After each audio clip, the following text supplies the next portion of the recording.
John chapter 7 यूहन्ना रचित सुसमाचार 7 अध्याय को ध्यान करें। इस अध्याय में 53 वचन लिखा गया है।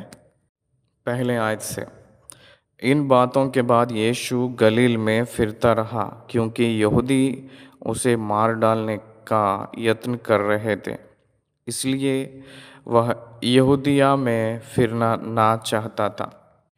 यीशु मसीह ने यहूदिया में फिरना नहीं चाह रहे थे। There is no possibility for him to stay in Judea. यहूदिया वास्तविक तौर से अगर हम देखें तो यरूशलेम के प्रांत है। वहाँ प्रभु रहने के लिए नहीं हो रहा है, इसलिए उन्होंने गलील में फिरते रहे हैं। गलील में इसी अध्याय में छोड़ने का संदर्भ भी देख सकते हैं। गलील में वो फिरते रहे हैं क्योंकि उनको मार डालने के लिए यहूदियों ने घूम रहे थे, यत्न कर रहे थे। यहाँ यीशु मसीह प्रभु ने उनको अपने आप त्याग करने का समय जब तक आए नहीं तब तक अपने आप को प्रोटेक्ट कर रहे थे। वो एस्केप हो रहे थे। देखिए, यहाँ वो बुद्धि के रूप में अपने व्यवहार कर रहे हैं। कौन सा अनुकूल है, कौन सा प्रतिकूल है, वो दोनों योजना के रूप में डालकर वो आगे बढ़ रहे थे। आज जितने भी प्रचारक लोग हैं, जितने भी सेवक लोग हैं, अनुकूल और प्रतिकूल की परिस्थितियों का जो सोच फर्क रहकर जी रहे हैं, चल रहे हैं क्या? पॉसिबिलिटीज एंड इम्पॉसिबिलिटीज, उनके बारे में सोच यीशु मसीह को ही है। आज हम लोग भी सोचना है ना। बहुत से लोग मेला में जाकर वहाँ ट्रैक्स बेचते हैं, ट्रैक्स बांटते हैं, वहाँ मार खा के आते हैं और मसीह वालों को बहुत मार रहे कहकर चिल्लाते रहते हैं। कुछ लोग पुण्य क्षेत्रों के पास जाकर वहाँ भी ट्रैक्स मारते रहते हैं। कुछ लोग जो है प्रतिस्पर्धा के रूप में माइक लगाकर अपने यीशु मसीह की वचन प्रचार करते रहते हैं उनके विरुद्ध। कौन सी परिस्थिति हम लोगों को सही है वो हम लोग जानना चाहिए ना। यीशु मसीह अपने के बारे में उतना सावधान रहे तो हम भी उनके ज़रिए कुछ सीखना है। We must learn from where to proclaim the gospel. कहाँ घोषणा करना है, कहाँ अनुकूलता है, कहाँ प्रतिकूलता है, किस रीति से हम लोग प्रोटेक्ट कर लेना है गॉड्स मिनिस्ट्री में। यीशु मसीह परमेश्वर के पुत्र हैं। अगर वो आज्ञा देंगे तो 12 सेना व्यूह ने उतर कर आएंगे, तो भी वो उसको करने के लिए नहीं चाहते, वहाँ से हट गए थे। इसलिए बुद्धि के हिसाब से सेवकाई करना कहकर जो विषय इस वचन में हम आपको याद दिला रहे हैं। परंतु और एक है, यहूदियों में फिर नहीं पाए थे लेकिन गलील में फिरते रहे। फिरते रहना रोके नहीं। He didn't stop his ministry. He changed the ministry. वो सेवकाई रोके नहीं, उनकी सोच को बदल लिए थे। इसलिए हम लोग याद रखना है कि परमेश्वर जो हम लोगों को जो बुलाए थे उस बुलाहट के अधीन रहना है। सेवकाई रोके नहीं लेकिन विधि को बदल लिए थे। सेवकाई रोकना नहीं लेकिन तरीकों को बदलना है, प्रांतों को बदलना है। अलग अलग प्रकार के मिनिस्ट्री में प्रवेश करते हुए अफेक्टिव इवेंजलिज्म के ज़रिया लोगों को परमेश्वर के पास लेकर आना है। That is his ultimate plan. ये हम लोग याद रखना है। दूसरी आयत, यहूदियों की झोपड़ियों का पर्व निकट था। मैंने हमेशा कहता हूँ ये बात, God nevers work according to the chronology और Chronos, according to the calendar. उन्होंने सीजन्स के हिसाब से मूव करते हैं। खैरोस, पर्व निकट था। not a particular date. It is a festival, it is an opportunity. पर्व निकटता, इसलिए, देखिए, इसीलिए उसके भाइयों ने उससे कहा, यहाँ से यहूदियों को जा, कि जो काम तू करता है उन्हें तेरे चेले वहाँ भी देखे। गलील उनका स्वयं नगर था। वो नाजरत है। नाजरत जो है गलील में है, उस प्रांत के हैं। वहाँ उनके भाई लोग, यहाँ आप रहना नहीं है, चले जाना है कहकर कह रहे थे। यीशु मसीह को मजाक कर रहे थे। जहाँ पैदाइश है वहीं रह जाएंगे तो कैसे? आप सभी को पता होना है तो अलग अलग प्रांत पे जाना है, क्योंकि ऐसा कोई ना होगा जो प्रसिद्ध होना चाहे और छिपकर काम करे। यदि तू यह काम करता है तो अपने आप को जगत पर प्रकट कर, क्योंकि उसके भाई भी उस पर विश्वास नहीं करते थे। उनके भाई लोग उनके ऊपर विश्वास नहीं करते थे। भजन संहिता के पुस्तक, भजन संहिता 69 की 8 आयत में उनके भाई लोग उनको धिक्कार हैं कहकर जो बात हम देख सकते हैं। मैं अपने भाइयों के सामने अजनबी हुआ और अपने सगे भाइयों की दृष्टि में परदेशी ठहरा हूँ।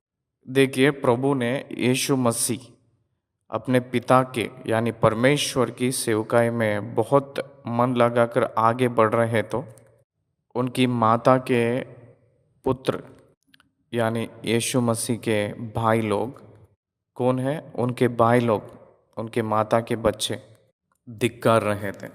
ये बात हम लोग लिए तो यीशु मसीह के बाद मरियम को संतान प्राप्त हुई कहकर पता चल रहा है। Protestants believe this. कैथोलिक्स इसको मानते नहीं। माँ को और भी संतान है कहकर कहेंगे तो मानते नहीं। प्रोटेस्टेंट्स मानते हैं। यहूदा याकूब कहकर दोनों प्रभु के भाई लोग और वो मरियम के पुत्र के रूप में सोचते हैं, माना जाते हैं। देखिए, यहाँ भाई लोग अन्य लोग के रूप में बने हैं, क्योंकि they didn't believe him as Messiah. एक भविष्यवक्ता के रूप में तो मानेंगे, क्योंकि वो लोग इसलिए मानते हैं कि उनको एक भविष्यवक्ता के रूप में, उन लोगों को इतिहास में भविष्यवक्ताओं के बारे में जानते हैं। प्रभु जो कार्य किए थे वो सारे कार्य जो भविष्यवक्ता करते थे वैसे ही रहा था। प्रभु जो भी कार्य करते थे वो सब कुछ एक भविष्यवक्ता के रूप में वो लोग मान लिए थे, ना कि आकाश में से उतरकर जो आए हैं स्वर्ग से वो मसीहा के रूप में वो लोग नहीं माने थे खुद के भाई लोग। ये लोग जो कहते उस बातों में एक लॉजिक है, वो ये है कि आप जो करते हैं उस कार्य है ना, क्योंकि ऐसा कोई ना होगा जो प्रसिद्ध होना चाहे और छिपकर काम करे। ओपनली करना है, पब्लिक में करना है, विस्तार रूप में करना है। यहाँ दुनिया के तौर एक विषय वो लोग उठाए हैं। कोई भी एक व्यक्ति प्रसिद्धि होना चाहे तो वो चिप नहीं रहेगा। He will publicise himself. उसकी एटीट्यूड ऐसा रहता है कि मैं बहुत बढ़ना है और प्रसिद्धि होना है। जो सोचते हैं उसके अनुकूल रहता है। लेकिन ये है तो गलील में और यहीं निवास कर रहे हैं। आप दूसरी प्रांत पे भी जाए तो अच्छा है कहकर कह रहे थे। अपने आप को जगत पर प्रकट करो, but it is not a mission of Jesus Christ. यीशु मसीह के मिशन वो अपने आप को प्रसिद्धि करने के लिए नहीं, अपने पिता जो परमेश्वर को प्रसिद्धि करने के लिए है। इसलिए वो जो भी करते हैं प्रचार, वो जो करते हैं काम, वो मेरा नहीं वो परमेश्वर का है कहकर हमेशा वो कहते हुए आए हैं। इस अध्याय में भी मुझे परमेश्वर ही भेजे हैं, ये सारी बातें उन्हीं का है कहकर कहते हुए आए हैं। वो इस दुनिया में आकर मैं मसीहा हूँ, आप पहचानिए कहकर कहने के लिए नहीं, मुझे जो भेजे है उनको पहचानिए कहकर कहने के लिए। वो भेजे तो मैं आया हूँ, मुझे जो भेजे है उनके ऊपर विश्वास करना, इसका मतलब मुझे यकीन करना। ये बात कहते हुए वो आए थे।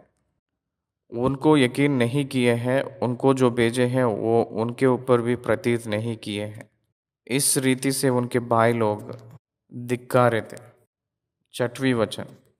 तब यीशु ने उनसे कहा, मेरा समय अभी तक नहीं आया, परंतु तुम्हारे लिए सब समय है। संसार तुमसे नहीं संसार तुमसे बैर नहीं कर सकता, परंतु वह मुझसे बैर करता है, क्योंकि मैं उसके विरोध में यह गवाही देता हूँ कि उसके काम बुरे हैं। क्या आप ध्यान दे रहे हैं? दुनिया हमेशा विरोध मुझे द्वेष करती है।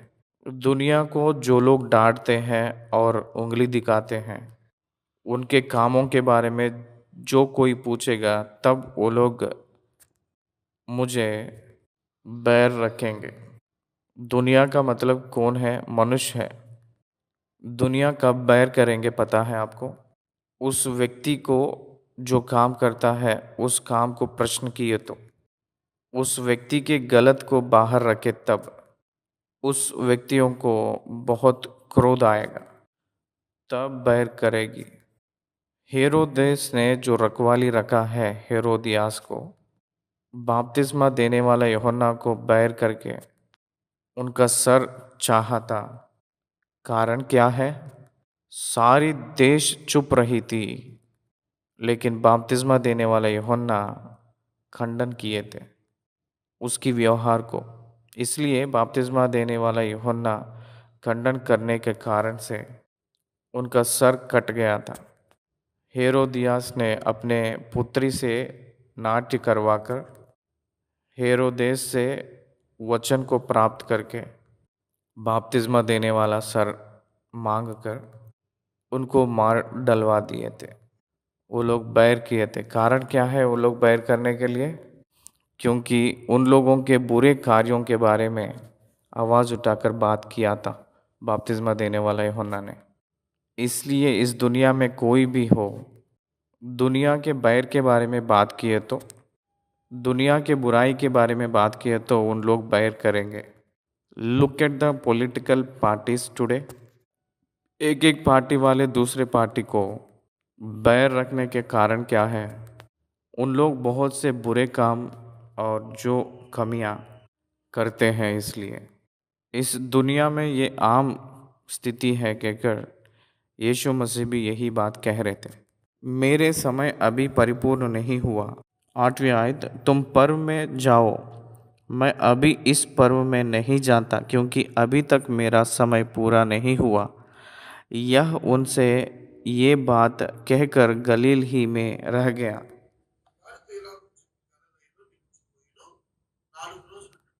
उस पर्व 7 दिन की है। 4 दिन वो गलील में ही रह गए थे। हर एक पुरुष यहूदियों के रीति के अनुसार, परमेश्वर की आज्ञा के अनुसार मंदिर को निश्चय 3 बार साल में 3 बार दर्शन लेना है। परंतु यीशु मसीह निश्चय जाना है उस पर्व में। परंतु वो ये कहते कि मेरा समय अभी पूरा नहीं हुआ। समय सब परमेश्वर यानी पिता अपने आधीन में रखे हैं। उसको परमेश्वर ने यीशु मसीह को प्रकट किए थे। मेरा समय अभी पूरा नहीं हुआ, इसका मतलब क्रूस डालने के लिए जो समय अभी आया नहीं। मैंने पर्व को आने वाले समय, उनको पर्व के जाने का समय अभी आया नहीं कहकर कह रहे थे। सभी लोगों को पर्व शुरुआत में स्टार्ट हुए तो ये 4 दिन रुक कर गए थे। यहाँ एक विषय को आप ध्यान देना है। यीशु मसीह ने परमेश्वर की इच्छा के अनुसार कदम कदम डालते हुए परमेश्वर की आत्मा के पूरा परिपूर्ण के रूप में पवित्र आत्मा परमेश्वर उनको चलाते वक्त कब कहाँ किस रीति से अपने आप को प्रकट कर लेना है, उसी रीति के अनुसार परमेश्वर की आत्मा के हिसाब से अपने आप को प्रकट कर लिए थे। इसलिए मेरे समय अभी नहीं आया है, पूरा नहीं हुआ है कहकर कहने का मतलब यह है कि उनको क्रूस पर चढ़ने के समय के लिए वो इंतज़ार कर रहे थे। यहाँ एक बात ग्रहण कीजिए, कोई भी एक व्यक्ति एक सजा को एक खतरा से बचने के लिए प्लान करते हैं, लेकिन यीशु मसीह किसके लिए प्लान कर रहे हैं? उनकी समय परिपूर्ण नहीं हुआ है, इसलिए उसके लिए वो तैयार होकर जा रहे थे। इसलिए मार्कुस 10 अध्याय 45 में, क्योंकि मनुष्य का पुत्र इसलिए नहीं आया कि उसके सेवा टहल की जाए, पर इसलिए आया कि आप सेवा टहल करें और बहुतों की छुड़ौती के लिए अपना प्राण दें। इसको ग्रहण करिए, यीशु मसीह क्रूस के लिए ही आए हैं। यीशु मसीह अपने लिए अपने प्राण देने के लिए नर अवतार लेकर आए हैं कहकर हर एक व्यक्ति ये विषय को जानना चाहिए। पर्व पे मैं नहीं आऊँगा कहकर नहीं कहे थे, इसका मतलब मैं अभी नहीं आऊँगा कहकर कह रहे थे। जब मैं आऊँगा मेरा समय पूरा हुए तो मुझे रेवलेशन तब आएगा, तब मैं आऊँगा कहकर कह रहे थे। ये है वो कह रहे थे, परंतु उनके भाई लोग पर्व पे चले गए के बाद में परंतु जब उसके भाई पर्व में चले गए तो वह स्वयं भी प्रगट में नहीं, परंतु मानो गुप्त रूप में से गया। कुछ शब्दों को बाइबल में परमेश्वर ने लिखवा कर बहुत अच्छा से छाप के किए हैं, वो देखे तो आश्चर्य होता है, चकित होता है, अचंभित होता है। लेकिन हमें तो ऐसा लगता है कि हम लोग बहुत हिम्मत वाले हैं, हम लोग बहुत बलवंत वाले हैं कहकर हमें डायरेक्ट निकलेंगे कहकर चाहते हैं, लेकिन यीशु मसीह रहस्य में गए थे, गुप्त रूप से वो गए हैं। कुछ संदर्भ के हिसाब से चुपके रहना भी सेवक लोगों को यानी दास लोगों को उत्तम है। कुछ संदर्भ में एक व्यक्ति लोगों से दूर रहना और लोगों के उपलब्ध में ना रहकर ये भी उनकी सेवकाई में एक भाग होता है कहकर वो व्यक्ति जानना चाहिए। परमेश्वर उनके काम उनके जरिया करवाना चाहते हैं तो ही प्रोटेक्ट हिज सोल, उसके प्राण के बारे में भी सोचते हैं परमेश्वर ने। इसलिए भिन्न रूप की परिस्थितियों में से होते हुए चलना है तो बुद्धि से होने वाली मूव उन्होंने लिए जैसे हमको यहाँ दिखाई दे रही है। 11 आयत, यहूदी पर्व में उसे यह कहकर ढूंढने लगे वह कहाँ है। क्यों ढूंढने लगे हैं? यहूदी लोग इसलिए ढूंढ रहे थे कि रोटियों के लिए, अद्भुत कार्यों के लिए। 12 आयत, और लोग में उसके विषय में चुप चुप के बहुत सी बातें हुई।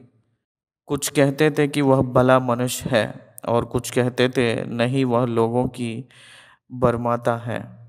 तो भी यहूदियों के डर के मारे कोई व्यक्ति उसके विषय में खुलकर नहीं बोलता था। सेंटर ऑफ अट्रैक्शन यीशु मसीह हो गए थे वहाँ, क्योंकि वो जो किए हैं काम हो या कोई भी बातें हो, कभी भी कोई भी ऐसा नहीं किए थे। इसलिए people are talking about him, लोग उन्हीं के बारे में बात कर रहे थे। उनके बारे में कुछ लोग तो कह रहे थे कि वो बरमाता है कहकर कह रहे थे। आज हम लोगों को कितना क्रोध, कितना गुस्सा आता है कि अगर हमें कोई भी कहता है कि बरमाने वाला है कहकर, अपनी सेवकाई में कहे तो बहुत दुख लगता है। वो बरमाने वाला है कहकर कहे तो भी वो सारी बातों को लेकर सेवकाई कर रहे थे। यहूदियों के डर के मारे कोई व्यक्ति उसके विषय में पब्लिकली खुलकर नहीं बोलता था। 14 आयत में, जब पर्व के आधे दिन बीत गए तो यीशु मंदिर में जाकर उपदेश करने लगा। मंदिर का मतलब सियोन की मंदिर, मंदिर में जाकर उपदेश करने लगे। तब यहूदियों ने चकित होकर कहा, इसे बिना पढ़े विदा कैसे आ गई? इसका मतलब यीशु मसीह पाठशाला में जाकर नहीं पढ़े थे। व्यवस्था को पौलुस ने जैसे गमालेल के चरणों में बैठकर सीखा। It's a prophetic school. धर्म की रीति के पाठशाला रहते थे।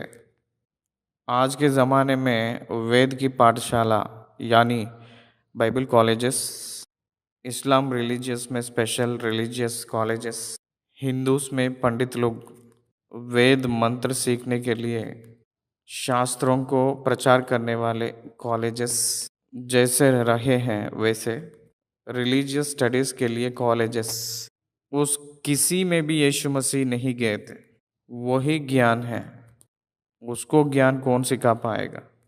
जो पंडित कहलाते हैं उन लोगों को भी उतना ज्ञान नहीं था, उतना ज्ञान यीशु मसीह के पास है कहकर वो लोग चकित हो गए थे। यीशु ने उन्हें उत्तर दिया, मेरा उपदेश मेरा नहीं परंतु मेरे भेजने वाले का है। यदि कोई उसकी इच्छा पर चलना चाहे तो वह इस उपदेश के विषय में जान जाएगा कि यह परमेश्वर की ओर से है या मैं अपनी ओर से कहता हूँ। यीशु मसीह जो प्रचार कर रहे थे वो उपदेश कैसे है कहकर जानना है तो ही मस्ट बी बिलीवर, वो विश्वासी होना अनिवार्य है। वो विश्वासी होकर रहे तो तब पता चलेगा कि यीशु मसीह किस प्रकार के उपदेश कर रहे हैं। इवन टुडे एक व्यक्ति उद्धार पाए तो परमेश्वर की वचन परमेश्वर की ओर से हो रहा है या मनुष्यों की ओर से हो रहा है, बहुत इजी रूप में सेंस कर सकते हैं। जो अपनी ओर से कुछ कहता है वह अपने ही बड़ाई चाहता है, परंतु जो अपने भेजने वाले की बड़ाई चाहता है वही सच्चा है और उसमें अधर्म नहीं। अपना प्रचार, अपना उपदेश अपने को पहचान के लिए नहीं, वो स्वकीय महिमा, स्वकीय बड़ाई के लिए दिखाई देता है। नहीं तो परमेश्वर के लोग पहचानने के लिए है क्या? वो सच्चाई का उपदेश है। एलिया जब उपदेश किया था उस समय क्या कहा था? जीवित परमेश्वर को विश्वास किए तो, परमेश्वर के ऊपर विश्वास किए तो, इसका मतलब दैट इज द ऑप्शन। मुझे अंगीकार करो कहकर नहीं कहा था एलिया ने। इजराइलियों ने बाल देवता सच्चा परमेश्वर है तो उसके पीछे चलिए, अगर यहोवा ही परमेश्वर है तो उनके पीछे हो लीजिए कहकर एक सवाल दिए थे। उनके उपदेश में वो अपने आप प्रकट करने के लिए ये चाह रहे थे कि वो अपने आप को नहीं दिखाना चाह रहे हैं, लेकिन यहोवा परमेश्वर को दिखाना चाह रहे हैं। सच्चाई सेवक कोई भी हो वो अपने स्व की महिमा को, बड़ाई को नहीं चाहता। The real one who called by God will search God's glory and seeks God's word. परमेश्वर की महिमा को खोजता है जो बुलाया गया है उस सेवक ने, और वो उपदेश के लिए ही जीता है। उपदेश करते हुए वो जीता है, उतना ही ना कि जो अपने जीवन जीने के लिए जो चुन लेता है उपदेश करना, वो अपने स्व की बड़ाई के लिए जीता है। उपदेश करते हुए जीना चाहिए, उपदेश करते हुए कमाना चाहिए कहकर जो चाहता है अपने खुद की महिमा को ढूंढता है। यहाँ यीशु मसीह उस प्रकार की व्यक्ति नहीं है कहकर बता रहे थे। 19 आयत, क्या मूसा ने तुम्हें व्यवस्था नहीं दी तो भी तुम में से कोई व्यवस्था पर नहीं चलता? तुम क्यों मुझ पर डालना क्षमा कीजिए, तुम क्यों मुझे मार डालना चाहते हो? 20 आयत, लोगों ने उत्तर दिया, तुझ में दुष्टात्मा है, कौन तुझे मार डालना चाहता है? प्रभु उनके अंदरूनी की बातों को जानता है कहकर उन लोगों को नहीं पता था, नहीं जान लिए थे वो लोग। इसलिए यीशु मसीह कहे थे कि तुम क्यों मुझे मार डालना चाहते हो? क्या मूसा ने तुम्हें व्यवस्था नहीं दी तो भी तुम में से कोई व्यवस्था पर नहीं चलता? व्यवस्था के अनुसार नहीं चलने वाले आप मुझे मार डालना चाहते हो। व्यवस्था के अनुसार चले तो वो सोच नहीं आती थी आपके अंदर। डू नॉट बर्डन, खूनी ना करना कहकर व्यवस्था कहा है ना।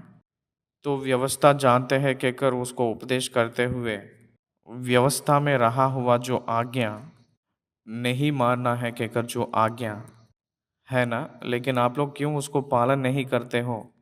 आप लोग मुझे मार डालने के लिए क्यों यत्न करना शुरू किए हैं? आप लोग व्यवस्था को पालन कर रहे हैं कहकर अपने आप खुद बोल ले रहे हैं। जो ये बातें प्रभु ने कह रहे थे आप लोग पालन नहीं कर रहे हो और क्यों मार डालना चाह रहे हो कहकर कहते ही वो लोग कहने लगे हैं कि तुझ में दुष्ट आत्मा है, कौन तुझे मार डालना चाहता है? कोई भी एक व्यक्ति को मारना चाहता है, उस व्यक्ति के पास जाकर तू उसे मार डालना चाहता है कहकर कहते ही वो मानेगा नहीं। यहाँ भी वही हो रहा है। यीशु मसीह उनको देखकर कह रहे थे 21 आयत, यीशु ने उनको उत्तर दिया, मैंने एक काम किया और तुम सब आश्चर्य करते हो। इसी कारण मूसा ने तुम्हें कतने की आज्ञा दी है। यह नहीं कि वह मूसा की ओर से है, परंतु बाप दादों से चली आई है। और तुम सब्त के दिन मनुष्य का कतना करते हो। अब्राहम से परमेश्वर ने कहे थे कि कतना करना है। अब्राहम से परमेश्वर कहते ही अब्राहम और इस्माइल एक ही दिन कतना करवा लिए थे। इसलिए कतना के बारे में परमेश्वर यीशु मसीह बात करते वक्त ये कतना की जो रीति मूसा लाया है वो नहीं, मूसा नहीं लाया है, बाप दादों से ये चली आ रहा है। परंतु आप लोग विश्राम दिन में खतना को करते हैं। मूसा की व्यवस्था की आज्ञा टल ना जाए तो तुम मुझ पर क्यों इसलिए क्रोध करते हो कि मैंने सब्त के दिन एक मनुष्य को पूरी रीति से चंगा किया। मुंह देकर न्याय ना करो, परंतु ठीक ठीक न्याय करो।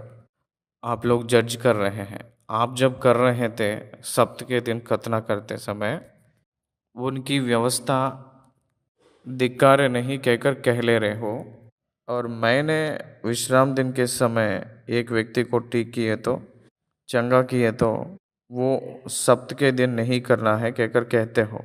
What principles you are saying? मैं एक व्यक्ति को ठीक किया हूँ, आप लोग कतना कर रहे हैं। दोनों एक ही है। इसलिए तो आप लोग क्यों मुंह देख न्याय ना करें? मुंह देख न्याय नहीं कर तो मुंह देख न्याय ना करो, परंतु ठीक ठीक न्याय करो। Don't look at the things wide by your mind, look at the things by your faith. विश्वास से आप लोग देखिए। उस प्रकार की संदेश को प्रभु ने उनको बताए थे। 25वीं वचन से अगर हम देखें तो कुछ लोग यरूशलेम में कहने लगे। 25वीं आयत, तब कुछ यरूशलेम वासी कहने लगे, क्या यह वही नहीं जिसे मार डालने का प्रयत्न किया जा रहा है? परंतु देखो, वह तो कुल्लम कुल्ला बातें करता है और कोई उससे कुछ नहीं कहता। क्या सरदारों ने सच सच जान लिए है कि यही मसीहा है? इसको तो हम जानते हैं कि यह कहाँ का है, परंतु मसीह जब आएगा तो कोई ना जानेगा कि वह कहाँ का है। यीशु मसीह दूसरी आगमन में जब आते हैं तो उस समय कहाँ से आए हैं? इजराइलियों ने मसीहा के रूप में कबूल करेंगे। इसका मतलब उनकी दूसरी आगमन में आते वक्त अचानक से आएंगे। जब वो आते हैं, they accepting the message because they don't know who is he, who are the parents of this Messiah. जब वो आएंगे तो मसीहा के माता पिता कौन है कहकर वो लोग ध्यान नहीं करेंगे। वो आकाश में से होते हुए आएंगे, कौन सा गांव है कहकर कोई भी कुछ नहीं बोलेगा। इस प्रकार की रीति में मसीहा को अपने माइंडसेट के रूप में सोचने लगे। उन लोगों को यीशु मसीह के बारे में जो वचन लिखा है वो उन लोगों को ठीक से समझ नहीं आया था, इसलिए वो लोग वैसे सोचे। वो एक कुंवारी की गर्भ में जन्म लेते हैं कहकर लिखित कहे तो भी दे वर ब्लाइंड, वो लोग अंधे हो गए थे अंधविश्वास की वजह से, उसकी अंदरूनी बात को नहीं समझ पाए थे।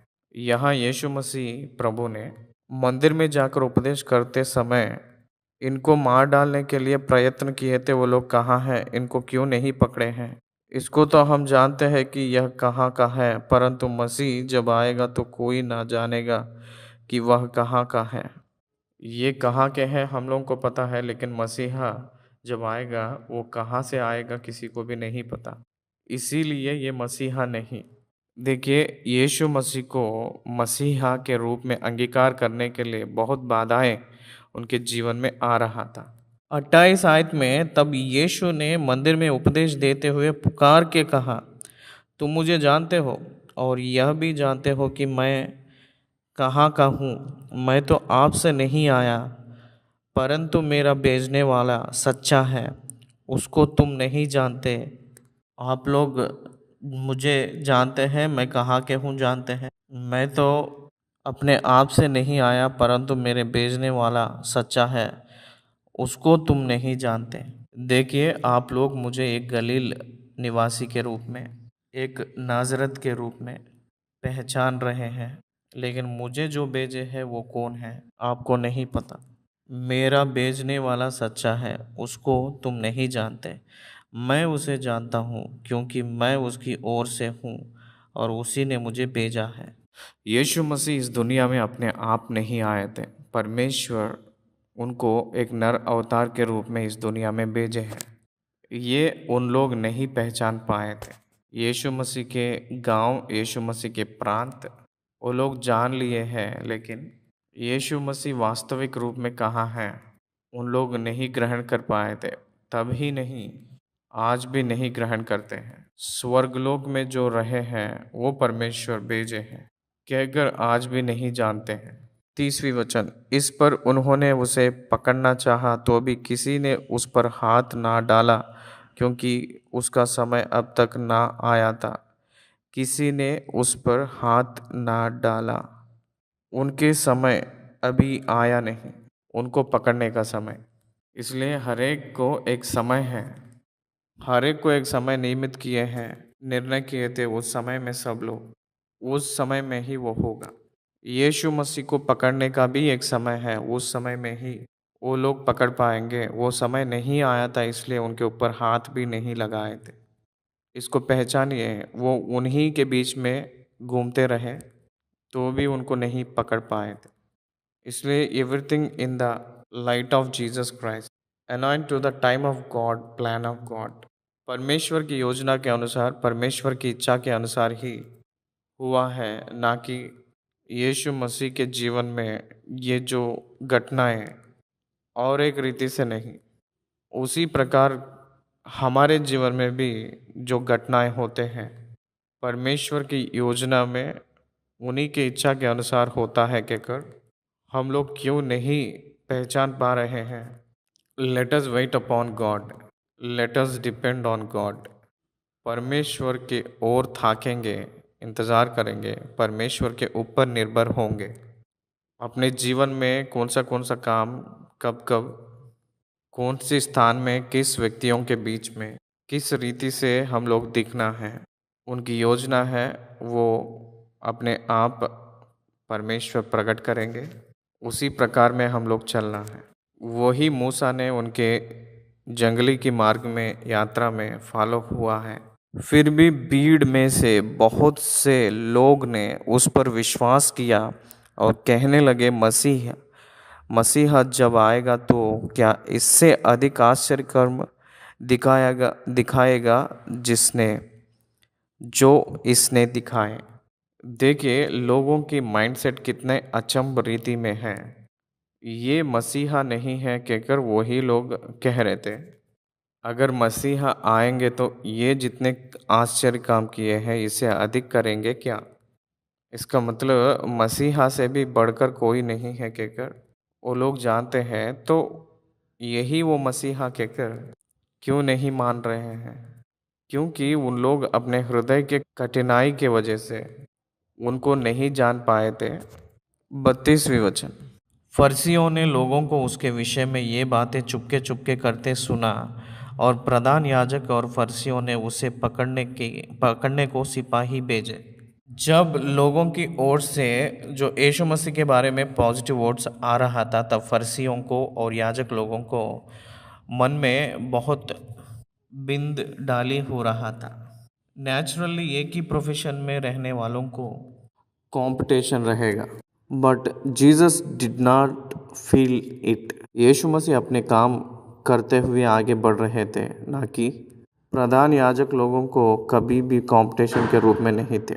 लेकिन प्रधान याजक लोग हमें छोड़कर चले जाते हैं शायद कहकर डर से यीशु मसीह के कंपटीशन पे आए थे। जो लोग कंपटीशन के रूप में बाकी लोगों को मानते हैं, वो एक सही जागरूकता नहीं रहे हुए लोग हैं।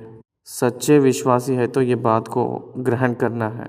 नो कंपटीशन, ये हम लोग दुनिया में एक रीति के रूप में बात करते हैं। परमेश्वर ने आपको एक काम के लिए नियमित किए तो उस काम के लिए दूसरा व्यक्ति को नहीं नियमित करेंगे।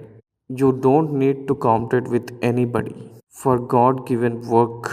मैंने बहुत से संदर्भ में जब मैं बैठकर सोचता हूँ, मैंने इतनी हजारों संदेश दिया था, मेरे जैसे कोई कर रहे हैं कहकर सेंस करके देखा था।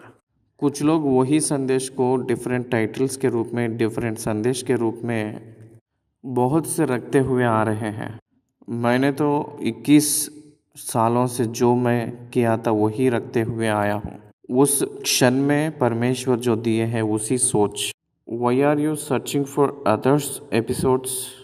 मैंने इस सेवकाई ने तुझे दिया हूँ तो दिया हूँ। जो तुझे दिया हूँ वो करते हुए आगे बढ़ो, वो दूसरों को नहीं दिया हूँ। बहुत से लोग बाइबल ग्रंथ को जेनेसिस टू रेवलेशन एक्सप्लेन करने के लिए यत्न तो किए हैं। जो मैंने किया था वीडियो के जरिए व्याख्यान यानी स्पष्टीकरण, अभी तक कोई नहीं किया है। ये मैंने अपने आप को नम्र करके बोल रहा हूँ ये बात। There is no competition in the world for me. वो परमेश्वर जो दिया हुआ काम है, परमेश्वर ही वो करते हुए आगे बढ़ाएंगे। वो दूसरों को किसी को भी देंगे नहीं। अगर मुझसे भी अधिक कोई करेगा तो वो परमेश्वर करवाया था, ना कि एक मनुष्य करने वाला नहीं। एक मनुष्य नहीं कर सकता है वो। मेरे जीवन में वो कंपटीशन नहीं होगा। इसलिए याद रख लीजिए, God never allow the competition among Christians. इस दुनिया में हम लोग कॉम्पिटेट करेंगे कहकर जो शब्द भी अपने सोच में भी नहीं आना है, क्योंकि you are appointed for the straight job to the government of lot. परमेश्वर तुझे किस वजह से चुन लिया है उसके लिए आपको लेकर जाएंगे, ना कि दूसरों को धक्का देकर ले जाने का ज़रूरत नहीं है। सिपाहियों को भेजे थे, तब यीशु मसीह कह रहे थे कि इस पर यीशु ने कहा, मैं थोड़ी देर तक और तुम्हारे साथ हूँ, तब अपने भेजने वालों के पास चला जाऊँगा। यीशु मसीह के स्टेटमेंट्स देखिएगा, मैं कुछ देर तक रहूँगा, तुम्हारे साथ हूँ और अपने भेजने वाले के पास चला जाऊँगा। तब तुम मुझे ढूंढोगे परंतु नहीं पाओगे, और जहाँ मैं हूँ वहाँ तुम नहीं आ सकते। This is the confusion. यहूदी लोगों को कन्फ्यूजन हो रहा था कि कहाँ जाएंगे और कहाँ ढूंढेंगे। यहूदी लोग जहाँ नहीं जाते हैं वो स्थान कोई है कि अगर पूछेंगे तो वो अन्य लोगों के स्थान पे नहीं जाएंगे। इसका मतलब ग्रीस देश में चले जाकर वहाँ प्रचार कर लेगा क्या कहकर सोच उनके मन में आया था। 35 में इस पर यहूदियों ने आपस में कहा, यह कहा जाएगा कि हम इसे ना पाएंगे। क्या वह उनके पास जाएगा जो यूनानियों में तितर बितर होकर के रहते हैं और यूनानियों को भी उपदेश देगा? They are debating among themselves, they are discussing among themselves. उन लोग में वो खुद सोचने लगे। अब ध्यान किए हैं, यीशु मसीह हर एक बात उनके सामने वालों को सोचने के लिए मौका दे रही है। उनकी बातें दूसरे लोगों को सोचने के लिए प्रभावित की है। डिबेटेबल टॉक्स हुआ है उनके बातें।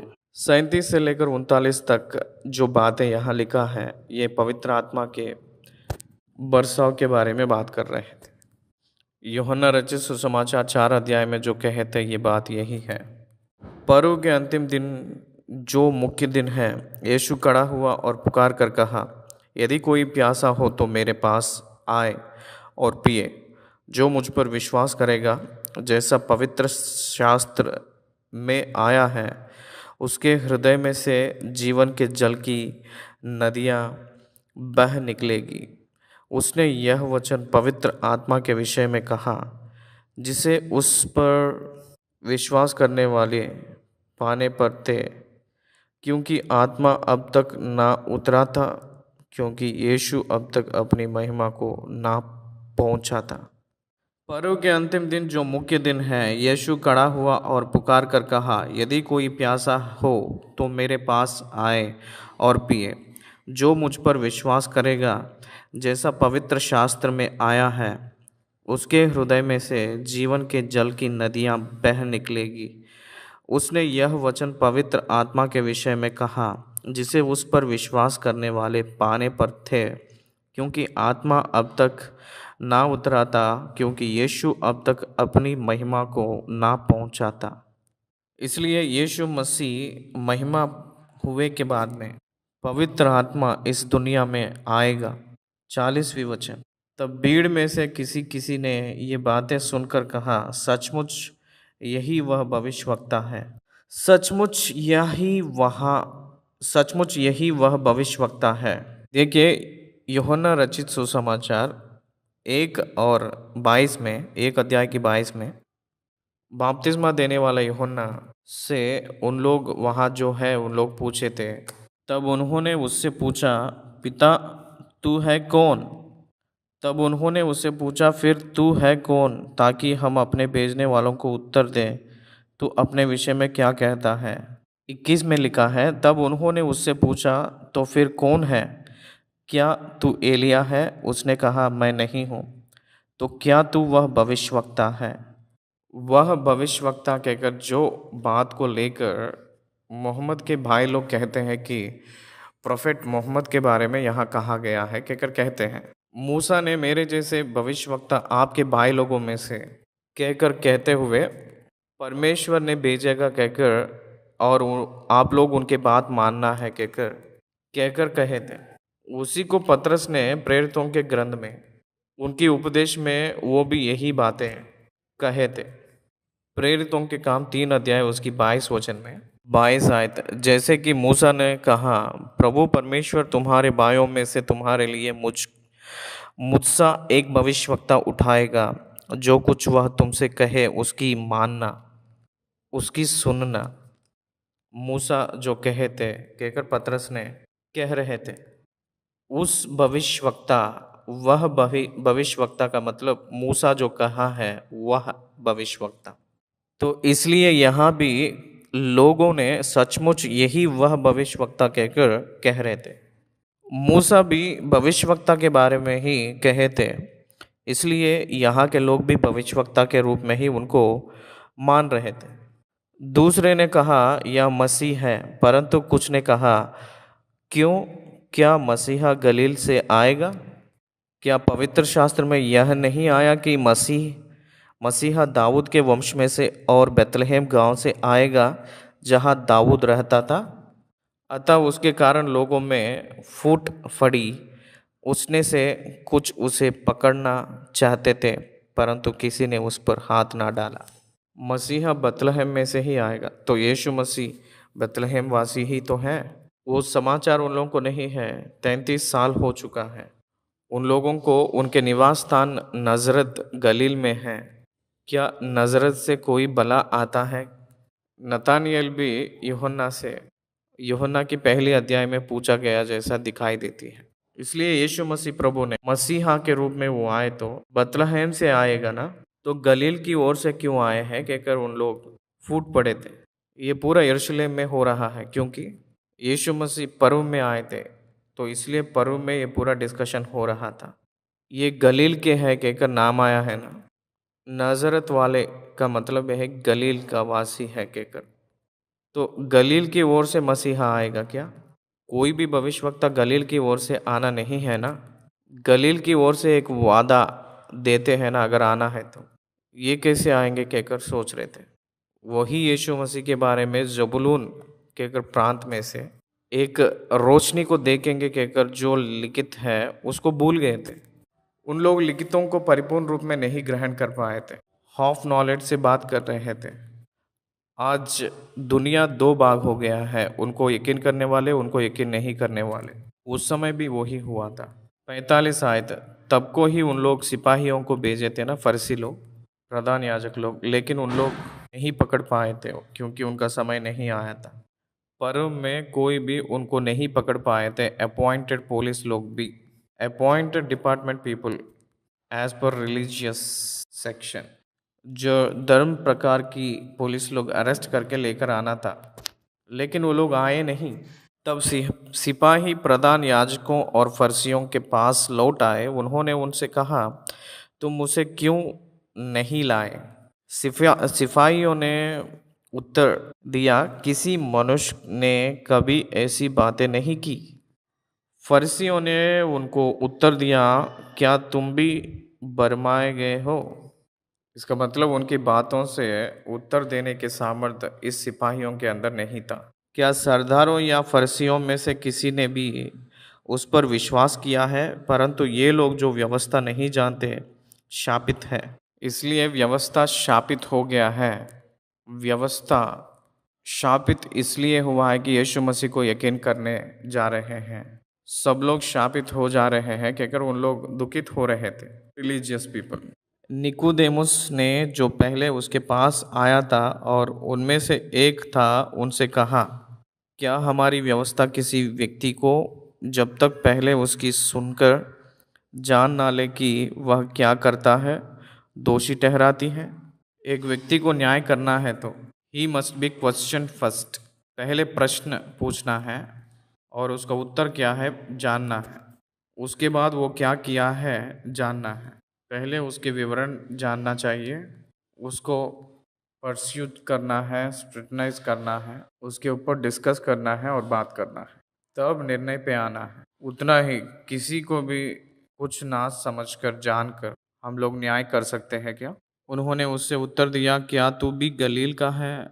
दृढ़ और ढूंढ और देख कि गलील से कोई भविष्यवक्ता प्रकट नहीं होने का वचन हमको नहीं पता है क्या? हमको पता है गलील में से कोई भविष्यवक्ता नहीं आने का, हमें पता है। उन लोग व्यवस्था को जानते हैं कहकर जो घमंड से वो लोग रहे थे। यीशु मसीह को अरेस्ट करने के लिए सारे परिस्थितियां इकट्ठा हो रहा है कहकर हम लोग इस 8वें अध्याय से हम देखने जा रहे हैं। तब सब कोई अपने अपने घर चले गए। बहुत बड़ा डिबेट हुई थी यीशु मसीह को अरेस्ट करने से पहले, धर्म के गुरु के बीच में और फरीसियों के बीच में एक सामर्थ्य चर्चा हुई थी, एक बहुत भयंकर डिबेट हुई थी। यीशु मसीह के ऊपर जलन से उन लोग उनको पकड़ने के लिए कोई मौका मिलेगा कहकर पीछे पड़े थे। ये पूरा हम लोग 7 अध्याय में ध्यान किए हैं। 7वीं अध्याय खत्म किए हैं। धन्यवाद। 7th chapter completed. Thank you.